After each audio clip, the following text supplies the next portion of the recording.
Hey guys, I'm Anna, and today I'm going to show you how to fix Aware Super mobile app not working.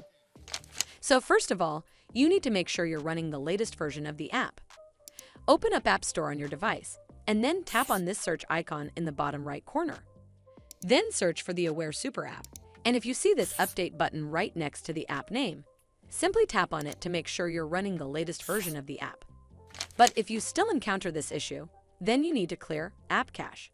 Go to your device settings and then scroll all the way down to General and tap on it. Then tap on iPhone Storage. From here, search for the Aware Super app and then tap on it.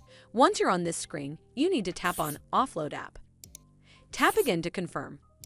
It'll take a bit for processing, and then a Reinstall button will show up. Simply tap on it to reinstall the app. This should fix the issue, but if it doesn't, then you need to completely reinstall the app. Follow the on-screen instructions to navigate all the way to the app page.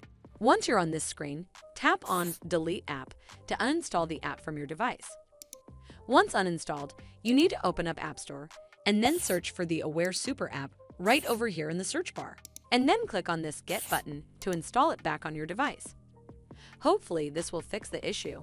And if it did, then make sure you give this video a super thanks by clicking on this heart icon to help support the channel, and don't forget to hit that subscribe button. We'll see you in the next one.